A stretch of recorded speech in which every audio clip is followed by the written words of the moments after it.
Welcome to the 700 Club, and thanks for joining us. Our first story is all about the White House pointing a finger at Facebook and trying to crack down on the social media giant. The president has even accused Facebook of, quote, killing people. The administration is pushing the platform to clamp down on what it considers misinformation about COVID. So is this censorship or protecting public health? Here's CBN White House correspondent Eric Phillips. To be clear, the White House has not demanded Facebook or any other social media platform to do anything, although it has made specific recommendations. Some say no matter how it's done, a White House recommendation can come off as a mandate, and in this case, one that could stymie free expression. A few words as the president left the White House last week touched off a firestorm. What's your message to platforms like Facebook? They're killing people. I mean, look, the only pandemic we have is among the unvaccinated. And they're killing people. Critics said the president was vilifying social media and Facebook in particular, that his administration is bullying them and attempting to interfere with free speech. Biden clarified Monday. My hope is that Facebook, instead of taking it personally that somehow I'm saying Facebook is killing people, that they would do something about the misinformation, the outrageous misinformation about the vaccine. Amidst stagnant vaccination rates, the administration is going on the offensive against what they consider COVID misinformation. I issued a Surgeon General's advisory on the dangers of health misinformation. A rare move reserved for urgent public health threats. Modern technology companies have enabled misinformation to poison our information environment with little accountability to their users. We're flagging problematic posts for Facebook that spread disinformation. The White House making a number of asks of Facebook, including that the platform disclose the reach of COVID-19 misinformation to the public, that it creates an enforcement strategy across all of its companies, that it removes misinformation quicker, and that the platform promotes quality COVID information in its algorithms. Psaki points to the so-called disinformation dozen, 12 people believed to be responsible for 73% of all anti-vaccine content on social media. All of them remain active on Facebook, despite some even being banned on other platforms, including Facebook, ones that Facebook owns. Whoa, whoa, whoa. You know, you can't get these platforms, you can't urge these platforms to rein in speech. John Schweppe is the Director of Policy and Government Affairs at the American Principles Project. We have a long tradition in this country of respecting free speech and free expression, even when it's ugly, even when it's frustrating. When they put this pressure on these private companies to censor and to remove content, it's definitely a question mark when it comes to the First Amendment. It kind of comes across as, hey, that's a nice company you got there. It would be a shame if something happened to it. I mean, it is a threat. For its part, Facebook defended itself against the administration's accusations with this blog, which says in part, since the beginning of the pandemic, we have removed over 18 million instances of COVID-19 misinformation. We have also labeled and reduced the visibility of more than 167 million pieces of COVID-19 content debunked by our network of fact-checking partners. But the White House remains dogmatic. Concern, though, I think for a lot of people on Facebook is that now this is Big Brother watching you. They're more concerned about that than people dying across the country because of a pandemic where misinformation is traveling on social media platforms. That feels unlikely to me. If you have the data to back that up, I'm happy to discuss it. Conservatives are rallying together against what they see as a threat to free speech coming from the White House. The Media Research Center is circulating a letter that they're asking people to sign, urging the Biden administration to change its course of action. In Washington, Eric Phillips, CBN News. Well, that's a great report from Eric, and thanks for that. In terms of free speech, even a speech that you don't agree with, even speech that is false can be protected. If it's slanderous, then there can be a civil lawsuit, but the government shouldn't be involved in this kind of thing. Government officials shouldn't be out there saying you're allowing misinformation into the public square, and therefore we're going to do something about that. Government officials should never do that. They should always honor the Constitution and honor the right of the people for freedom of speech and freedom of press, freedom of assembly. The whole issue is access. And in the access and full unfettered access, the principle behind that is the best ideas always come to the surface. The truth always wins out. I keep in mind, Mark Twain famously said, a lie can go around the world before the truth has a chance to get its pants on. But at the same time, ultimately, the truth will come out. Ultimately, you'll see free speech win. And anytime you try to regulate that, and we're seeing that on these platforms, we're seeing an attempt to regulate speech and to censor speech. It should never happen. In terms of the vaccine, let us all keep in mind that there was an emergency authorization for this. This thing was fast-tracked through the trials and the tests. Right now, the U.S. military cannot mandate troops receiving the vaccine because of the emergency authorization until it finally clears all the FDA hurdles.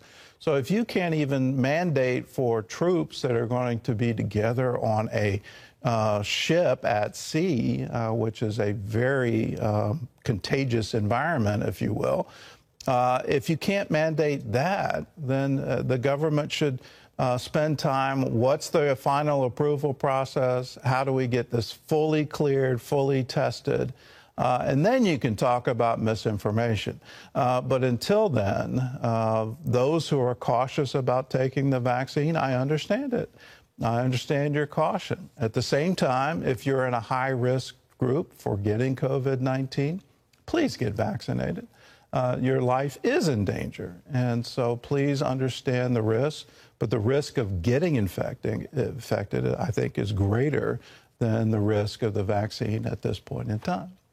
Well, in other news, the highly contagious Delta variant is being blamed for most of the new COVID infections. 97% of the people who are catching the virus have not been vaccinated. John Jessup has more from our CBN News Bureau in Washington. John? Thanks, Gordon. Although there is still a risk of severe symptoms, the majority of those new cases have been mild. And for now, the CDC is sticking with its guidance that vaccinated people can go without masks. A small cluster of states are driving the numbers of new cases. Heather Sells brings us this report from one of the hotspots, Nevada. In recent weeks, Las Vegas has emerged as a COVID epicenter. State officials who had begun to relax restrictions are now talking with a renewed sense of urgency about fighting the virus.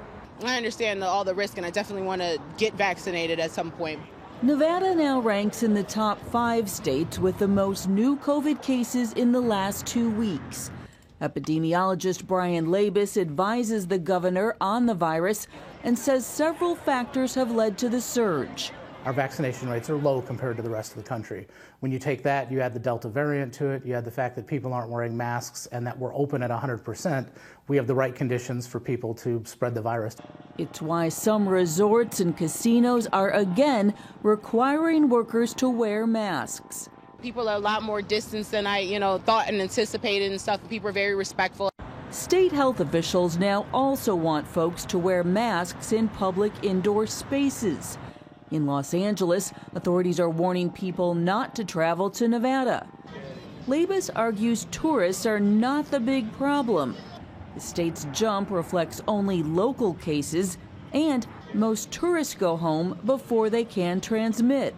We have hundreds of thousands of people come to town every week. They stay about 3.5 nights, and the disease takes a little longer than that to actually develop. So a lot of the people, if they get infected here, would already be home before they were able to spread the disease to others. So that helps keep things a bit under control. Nevada is betting that it can improve its vaccination rate, especially among 20 and 30-somethings. We're basically at that point where we're trying to vaccinate people who don't necessarily want to be vaccinated. To that end, it's pulling out every trick it can, from a lottery with prizes to federal teams coming in. The big worry that the uptick in cases will result in more hospitalizations and deaths in the weeks ahead. Reporting in Las Vegas, Heather Sells, CBN News. Thank you, Heather. Turning overseas, Israeli archaeologists have uncovered an amazing discovery with a connection to the time of the biblical judges. CBN's Chris Mitchell shows us why a 3,000-year-old inscription is getting so much attention. This is Kirbet El Rai in southern Israel, where archaeologists say they found a piece of pottery with the rare inscription. This is the 7th year for the excavation site. This year, archaeologists are talking about finds from the biblical book of Judges. The most exciting discovery is an inscription which is from around 1100 BC, the time of the Judges. We know very little about this period from archaeological point of view, and we don't have any meaningful inscription from this period. Then they discovered part of a jar handle in a storage pit in the ground. The name Yerubbaal, Jerubbaal in English, was written on it in ink. And this is the first time that we have an inscription from the time of the Judges with a meaning. And in this case, even the same name appearing both on the inscription and in the biblical tradition. Excavation Director Professor Joseph Garfinkel says they've found about 100,000 pot shards at the site. But why this is so important? Because it was inked, and we have here 5 letters. We have Yud and Resh and Bet and Ayin and Lamed. And when you read it, you get the name Yerubbaal.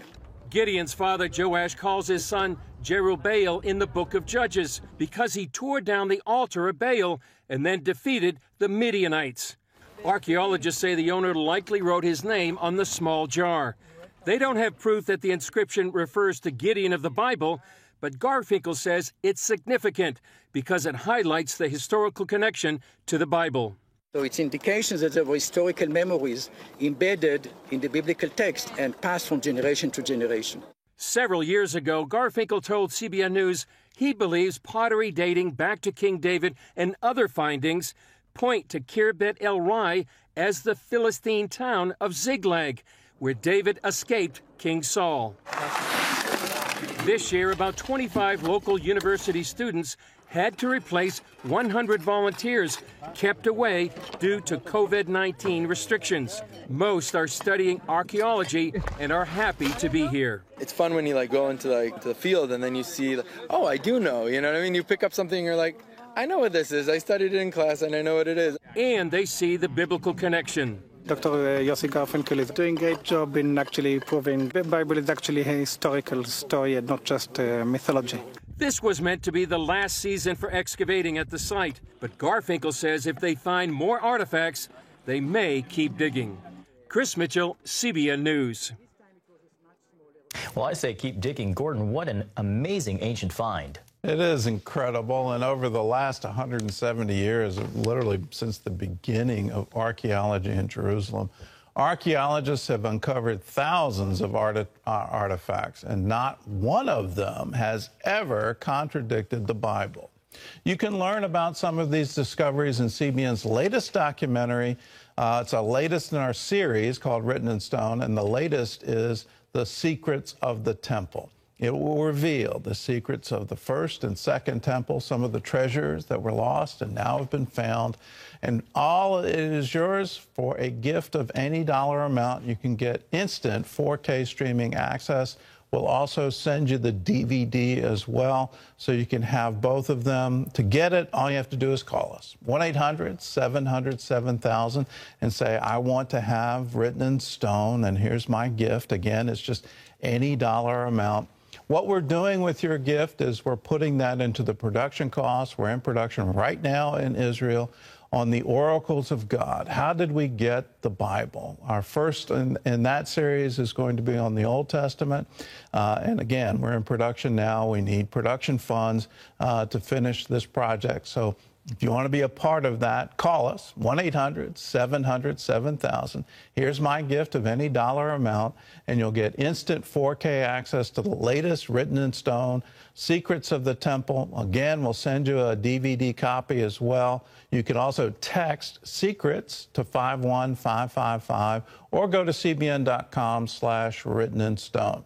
Then later on today's program, we're going to be talking to the writer, director, producer behind this series, Erin Zimmerman. She's going to tell us about some of the treasures found in and around the Temple Mount.